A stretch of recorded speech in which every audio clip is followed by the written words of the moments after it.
When last did you go to a South African museum? And if you did you take your own dust cloth to make sure that the exhibits were free of dust so you could actually see what was there? Because we don't really have a good enough museum culture in South Africa, mostly because the museums are rubbish. Somebody who's looking to change that is a man called Michael Wolff. He runs, I don't know, an experiential company. I mean, that's really what it is, isn't it? A customer experience company. You'll do visitor centers for corporates, but you're also looking to shake up museums. Take me through it. Absolutely. We're a specialized design consultancy called Formula D Interactive. We design customer visitor experiences, not only for museums, but museums is kind of where our heart is, because I mean that's where the big change needs to happen.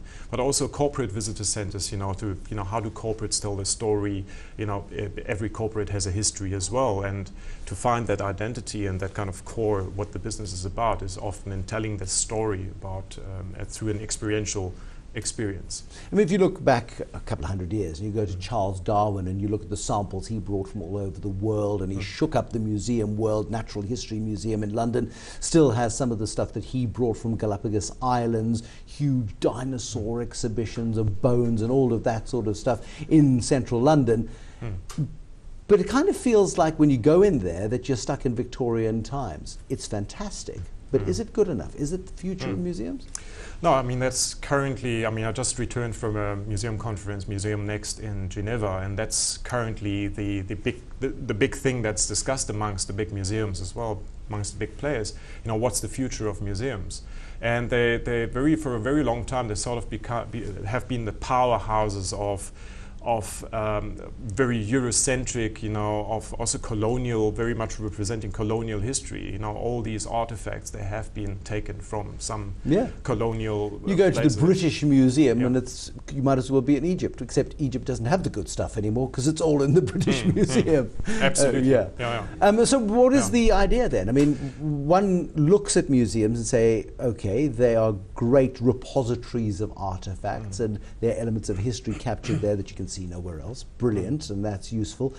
But into the future, they're going to have to compete more and more for our attention, because the world is, you look at what Google has done, for example, with Robben Island, and you can do a virtual tour of Robben Island. You don't need to go on the bumpy sea to get there. You don't need to get cold in the wind and get blinded by the dust. You can see Robben Island through Google. Robben Island's going to have to work a lot harder to get you there. So how do museums compete in a future where I can get the experience for no cost? Yeah, well, there's a couple of points you're mentioning there, and the one is obviously always, you're comparing, and I think we're asking ourselves that question in everyday life as well. When is the point where we're all just completely immersed in this digital experience, and we, by the way, we're playing around with these immersive displays as well to use in museums. But on the other hand, one thing that is we're still blood and bone, and we still like to walk around and touch and feel things. But museums won't let you. That's the thing. So the visitor experience in generally is going towards a much more interactive, a much more experiential experience. Okay, that's a but experiencing the experience. Which involves people a lot more, and the main key to this is storytelling. So we know museums as going something like you walk into an archive, okay, display 1, display 2, display 3, and then maybe the content is maybe gathered around certain topics. But what we're looking into is now how can we tell exciting stories around these artifacts? And you have an Egyptian vase, you can tell the story about colonial history, you can tell a story about the cultural archaeology aspects and so on. There's so many aspects to it, and we have to find, museums have to be flexible enough to change the stories around certain artifacts to address kind of the spirit of the time and get people involved, just like news as well. Like you have to tell good stories, you have to find the right angle into the story. And specifically in South Africa, there's so many interesting But museums will lose the plot. When I go into a museum, I see an artifact and I sit and Google information about the artifact because I'm not given anything that is nearly adequate enough, because I've actually got the power now. I can choose the version of the history that I want out of that artifact. Either I can find out about who carved the hieroglyphics into the artifact, or which colonial expedition found it, and whether or not there's going to be a battle over its future, and whether or not it'll go back to Egypt. Yeah, absolutely. So a big point is personalization. So how can you make it a personalized experience? So people have from different backgrounds. We got different learning personalities. We like different things. We go in with a family. Museums are very much also catering around family experiences. So your program has to be suitable for your adults, but also for your kids. So now how can you personalize this experience? And digital media is one way of doing that. Is South Africa really the place to do it? I mean, our museums are a travesty. They really are.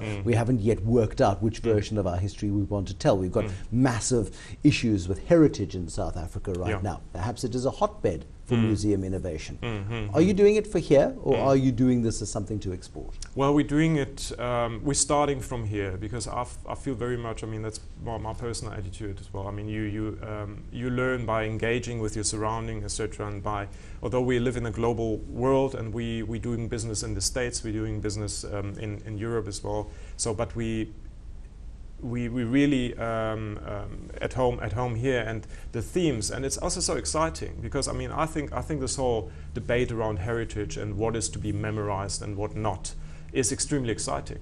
And I would actually design experience around that. I would show various artifacts and maybe add by some means a layer of participation by the audience. Because one goes, for example, just here in Cape Town, behind us, down below us, the Slave Lodge, for example, which is one of the most powerful museums. It's a post-1994 museum.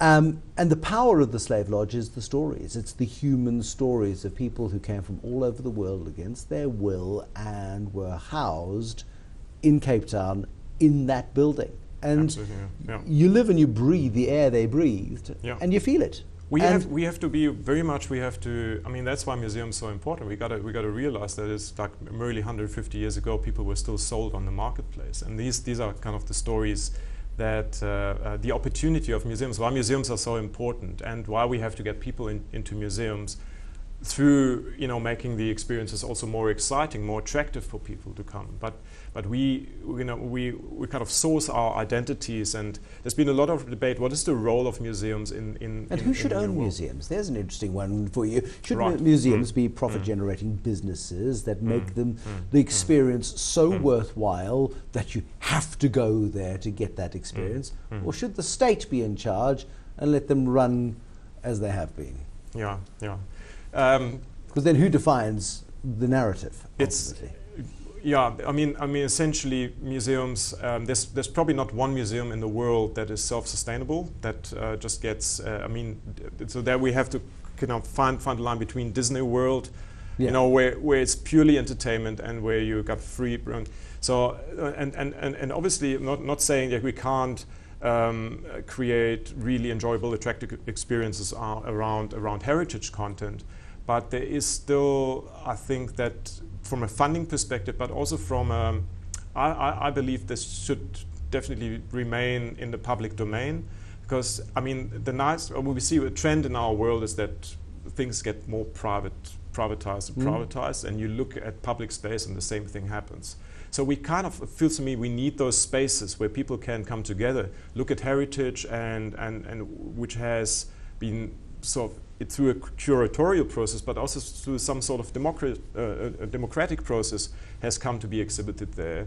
And we use those spaces as spaces for debate as well. No, but that's it. It's about interactive. If you don't leave a museum feeling something, then it's a little bit like going to look at the Mona Lisa and walking away going, "Yeah, I've seen a picture of it before." If you're not moved by it, then the museum's not done its job. Exactly. There's lots of really exciting from a technology side. Which is the best museum in the world right now? Best museum in the world. Good point. Who's really getting it? Who's marrying technology with experience, and is actually, when people go in and leave, their minds are blown completely. They're different when they come out. Yeah. I mean, a lot of talk about is the Cooper Hewitt in Cleveland. design museum which has some fascinating concepts of how people interacting with the exhibit. They, for instance, they're searching an archive. I mean, this is about design now. So this is about design, and the interaction designers here. They really thought some interesting concepts. That people draw a shape on a touch screen, and the shape is being analyzed, looks in the archive for objects that have that sort of shape, and then it brings out these shapes and allows people to design themselves according to certain templates and so on. So it's highly interactive, and it also brings in digital devices. So in terms of sort of cutting edge, visitor experience using technology, that would be a good example. Okay, so but that is specific to, and that's sort of advancing people. But in terms of, I mean, most museums are dusty old bones and historical artifacts. I mean, I like if you go into Washington D.C., for example, and you see real life artifacts. I mean, there you see the Wright brothers,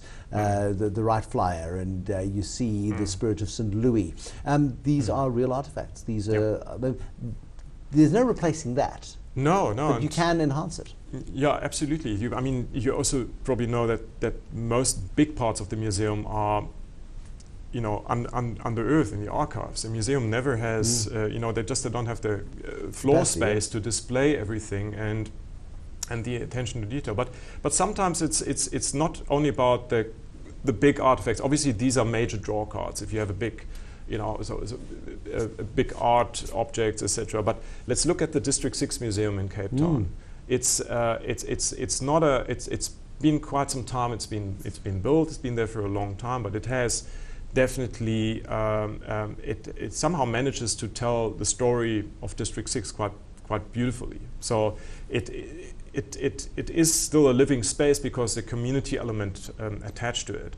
Although there's hardly any technology used, and we'd be very excited to get involved in upgrading this museum. Absolutely. I mean, the Apartheid Museum is another one. I mean, look at Robert Mugabe's response when he came out of the Apartheid Museum, and it evoked precisely the sort of response that you would hope it would evoke. It evokes disappointment and anger and rage at an inhumane system. I mean, it's been very cleverly structured, but that was private money.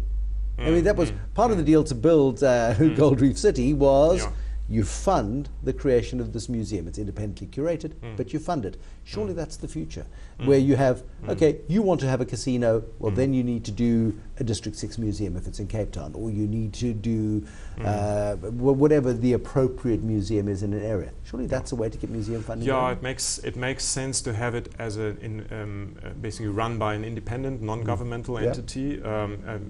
Just because there's so many things changing in government and funding changes, etc. So if you want to build a sustainable institution, then it would make sense to look into that, to have it more also sustainable through private funding. Yeah. But it's about technology. It's about being interactive, and mostly it's about storytelling. If we don't get the storytelling right, we're doomed, right? Exactly.